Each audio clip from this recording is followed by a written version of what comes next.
یدعو من دون اللہ ما لا یضرہ وما لا ینفعہ، اور وہ پکارتے ہیں ایسی ہستیوں کو اللہ کے سوا کہ جو نہ انہیں نقصان دے سکتی ہیں اور نہ نفع دے سکتی ہیں.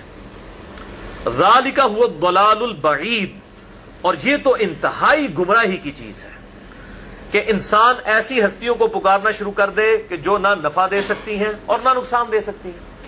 یعنی اس میں امپلائیڈ ہے کہ اگر مصیبت اور پریشانی میں پکارنا ہے تو صرف اللہ کو پکارنا ہے، اور اس میں پکارنے سے مراد دعا کے لیے پکارنا. ایک ہے ظاہری اسباب کے لیے پکارنا، مثال کے طور پر میں کہتا ہوں بھائی مجھے پانی پلا دے، یہ ظاہری سبب ہے. اس کو اختیار کرنا عین قرآن کا حکم ہے. قرآن حکیم میں ہی سورۃ المائدہ میں آیا وَتَعَاوَنُوا عَلَى الْبِرِّ وَالتَّقْوَى وَلَا تَعَاوَنُوا عَلَى الْإِثْمِ وَالْعُدْوَانِ، نیکی اور پرہیزگاری کے کاموں میں ایک دوسرے کی مدد کرو اور برائی کے کاموں میں الگ رہو. تو یہ قرآن نے ہمیں حکم دیا ہے کہ ظاہری اسباب اختیار کرنے ہیں. اب پیاس لگی ہوئی ہے تو پانی سے ہی بجھے گی. اگر کوئی شخص صرف دعا کرتا رہتا ہے اللہ میری پیاس بجھا دے اور وہ پانی نہیں پیتا تو اسے یہ کہا جائے گا وہ قرآن و سنت کی تعلیمات کے خلاف چل رہا ہے. یہ میں اس لیے بات کر رہا ہوں کہ مفتی اکمل صاحب جو اس وقت یوٹیوب کے اوپر چند مشہور مبلغین میں سے ہیں، وہ استعانت اور غیر اللہ کو پکارنے کے ایشو کے اوپر انہی چیزوں کی پلی لیتے ہیں اور لوگوں کو غلط طرف مائل کرواتے ہیں. وہ کہتے ہیں دیکھیں جی یہ لوگ کہتے ہیں اللہ کے علاوہ کسی کی مدد نہ مانگی جائے، تو جب آپ بھوکے ہوتے ہیں تو اللہ سے کھانا مانگتے ہیں، جا کے امی سے روٹی مانگتے ہیں.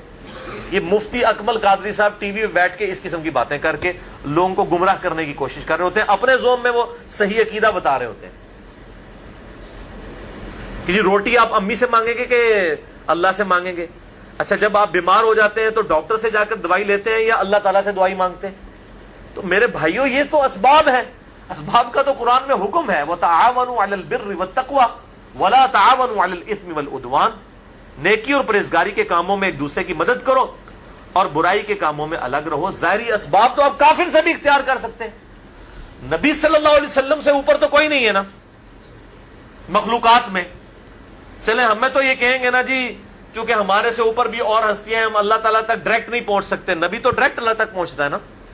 تو صحیح بخاری اٹھا کے دیکھیں آپ صلی اللہ علیہ وسلم کی وفات اس حال میں ہوئی کہ آپ کی زرہ گندم کے عوض گروی رکھی ہوئی تھی ایک یہودی کے پاس. یعنی آپ نے اپنی زرہ گروی رکھ کر یہودی سے گندم لی ہوئی تھی ادھار کے طور پر. یہ صحیح بخاری میں حدیث موجود ہے. تو آپ صلی اللہ علیہ وسلم نے تو یہودی سے بھی مدد مانگی ہے. تو یہ تو ظاہری اسباب ہے. لیکن انہوں نے یہ نہیں کہا المدد یا یہودی میری مدد فرمائیے، یہ تو نہیں آپ صلی اللہ علیہ وسلم نے کہا. آپ نے کبھی یہ بھی نہیں کہا کہ اے جبرائیل المدد میری مدد فرمائیے، آپ تو فرشتوں کے سردار ہیں، کبھی نہیں کہا. تو کس طرح پبلک کو دھوکہ دیتے ہیں. ظاہری اسباب تو ہمارے محبوب صلی اللہ علیہ وسلم نے خود اختیار کیے ہیں. یہ معاملہ اور ہے غائب میں مدد کے لیے پکارنا خالصتاً شرک ہے اللہ کے علاوہ کسی اور کو، اور وہ ہے دعا. ایاک نعبد و ایاک نستعین، اے اللہ ہم عبادت بھی صرف تیری ہی کرتے ہیں اور غائب میں مدد کے لیے صرف تجھی کو پکارتے ہیں. اپروپریٹ ٹرانسلیشن بنے گی غائب میں مدد کے لیے، ظاہری اسباب میں نہیں، غائب میں مدد کے لیے. اور قرآن حکیم نے اس ایشو کے اوپر بڑی کلیئر کٹ تعلیمات ارشاد فرمائی ہیں. عبادت کے اندر فی نفسی ہی اس طرح کا شرک اس امت میں نہیں آیا جس طرح کے اگلی امتوں میں تھا، لیکن پکارنے میں وَإِيَّاكَ نَسْتَعِينُ جو عبادت کی اعلیٰ ترین شکل ہے یعنی دعا، اس میں آیا ہے. اس لیے قرآن حکیم نے سب سے زیادہ پکارنے پر زور دیا ہے. یہاں پر بھی آپ دیکھیں سورۃ الحج کی آیت نمبر 12 میں آیا یدعو من دون اللہ، یہ پکارتے ہیں اللہ کے علاوہ ما لا یضرہ وما لا ینفعہ، ان ہستیوں کو جو کہ نہ تو نفع دے سکتی ہیں اور نہ نقصان دے سکتی ہیں. ذالک هو الضلال البعید، یہ تو انتہائی دور کی گمراہی ہے. یعنی پستی کے اندر انسان گر جائے نا تو اس قسم کی حرکتیں کرتا ہے. کوئی عقل مند آدمی یہ حرکت نہیں کر سکتا کہ وہ اللہ کے علاوہ کسی اور ہستی کو دعا کے لیے پکارے. تو یہ گمراہی اپنے عروج پہ ہونا تو انسان اس قسم کی حرکتیں کرتا ہے. اور آپ دیکھ لیں یہ علماء کس طریقے سے لوگوں کو گمراہ کر رہے ہوتے ہیں.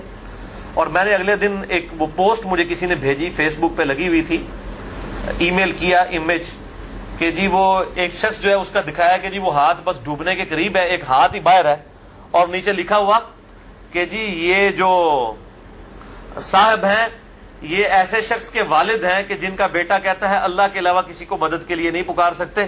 تو یہ پکارتے رہے, پکارتے پکارتے جب یہ پکارنے لگے اپنے بیٹے کو مدد کے لیے, تو بیٹے نے کہا کہ ابا جی اللہ سے مدد مانگنی چاہیے, غیر اللہ سے مانگنا شرک ہے, اور اسی دوران وہ ڈوب گئے. اب دیکھیں, تو میں اسے پوچھتا ہوں کہ آپ جن بزرگوں کو پکار رہے ہیں, آپ کے والد صاحب کو اگر تیراکی نہ آتی ہو, ہم ان کو دھکا دیتے ہیں پانی کے اندر, دریا بھی ہمارے قریب ہے, تو وہ شیخ عبد القادر جیلانی کو پکار لیں اس وقت, وہ ان کی مدد کو آ کے بتائیں. چلو اللہ کو تو چھوڑ دو نا, اللہ تو مدد نہیں کر سکتا نا, پہلے تو بزرگوں تک پہنچنا نا. تو وہاں جو دریا کے کنارے کتنے مزار ہیں, ان مزار والے بزرگوں کو پکارے نا کہ بچائیں. اور میرے بھائیوں, یہ ظاہری اسباب کا معاملہ ڈفرنٹ ہے. یہ تو ہمیں اللہ نے حکم دیا ہے کہ ظاہری اسباب اختیار کرنے ہیں, وہ تو ہمارے پیغمبر نے بھی اختیار کیے ہیں صلی اللہ علیہ وسلم. ان سے اوپر تو کوئی نہیں تھا نا, ان کو تو یا غوث العظم مدد کہنے کی ضرورت نہیں تھی نا, وہ تو ڈائریکٹ اللہ کے ساتھ تھے. پھر انہوں نے یہودیوں کے پاس کیوں زیرہ رکھوائی اپنی گروی؟ تو ظاہری اسباب اختیار کرنا اور چیز ہے, اور غائب میں مدد کے لیے پکارنا اور چیز ہے. غائب میں مدد کے لیے پکارنا خالصتاً شرک ہے. اور اس حوالے سے وہ آیت بڑی اہم ہے جو 20ویں پارے میں آپ کو پہلے صفحے کے اوپر وہ آیت نکلے گی. 20واں پارہ ذرا کھول لیجئے, وہ میں آیت بھی آپ کو, سورۃ النمل آیت نمبر 62, پارہ نمبر 20 میں پہلے صفحے کے اوپر یہ آیت ہے. 383 پیج ہے آپ کے اس بلو والے قرآن پاک کے اندر. آیت نمبر 62, اعوذ باللہ من الشیطان الرجیم, چھٹی لائن میں, امن یجیب المضطر اذا دعاہ, بھلا بتاؤ تو کہ کون ہے ہستی وہ جو اضطراب اور پریشانی میں گھرے ہوئے شخص کی فریاد کو, دعا کو سنتی ہے. وہ یکشف السوء, اور وہ اس سے برائی بھی دور کر دیتی ہے. وَيَجْعَلُكُمْ خُلَفَاءَ الْأَرْضِ, اور وہی ہستی ہے کہ جو تمہیں اگلوں کا خلیفہ کرتی ہے دنیا پر. یعنی تمہارے باپ دادا مرتے ہیں تو تم مر جاؤ گے تو تمہاری اولاد. یہ کون ہستی ہے جو اس طریقے سے یہ سارے معاملات کو لے کر چل رہی ہے؟ کون سے معاملات کو؟ اضطراب میں گھرے ہوئے شخص کی دعا کو قبول کرنا, اس سے برائی کو, اس کی تکلیف کو دور کرنا, اور تمہیں اگلوں کا زمین پر خلیفہ کرنا. اِلَٰهٌ مَّعَ اللَّهِ, کیا اللہ کے ساتھ کوئی اور الہ بھی ہے؟ قَلِيلًا مَّا تَذَكَّرُونَ, لیکن بہت کم ہی لوگ نصیحت حاصل کرتے ہیں. یعنی اللہ تعالیٰ فرماتا ہے کیا اللہ کے ساتھ اور الہ بھی ہے جس سے تم دعا مانگو؟ مراد کیا کہ جس سے دعا مانگی جاتی ہے وہ الہ ہوتا ہے, اور جو الہ ہوتا ہے دعا اسی سے مانگی جاتی ہے. لہذا مولا علی علیہ السلام رضی اللہ عنہ, ان کو مدد کے لیے پکارنا گویا انہیں الہ ماننا ہے. مولا علی بھی اپنی نمازوں میں اللہ کو پکارتے تھے. مولا علی کا ماننے والا بھی وہ ہوگا جو اللہ کو پکارے گا. یہ آیت بالکل واضح ثبوت ہے. باقی آپ اسباب بے شک اختیار کریں, اس میں کوئی حرج نہیں ہے. اور پھر مثالیں دے رہے ہوتے ہیں قرآن حکیم سے. جی قرآن پاک میں وَاسْتَعِينُوا بِالصَّبْرِ وَالصَّلَاةِ, صبر اور نماز کے ذریعے مدد چاہو. جی صبر اور نماز بھی تو غیر اللہ ہے, اس سے مدد کیوں مانگتے ہیں؟ وہ میرے بھائیوں کب ہم مدد مانگتے ہیں؟ ہم کیا کہتے ہیں؟ المدد یا نماز, المدد یا صبر. کون کہتا ہے یہ؟ جو ہمیں پیش کر رہے ہوتے ہیں وہ بھی نہیں کہتے. یہ تو وَاسْتَعِينُوا بِالصَّبْرِ وَالصَّلَاةِ, ساتھ یہ ہے اِنَّ اللَّهَ مَعَ الصَّابِرِينَ, بے شک اللہ صبر کرنے والوں کے ساتھ ہے. یعنی صبر کے ذریعے اور نماز پڑھنے کے ذریعے اللہ کی مدد تلاش کرو.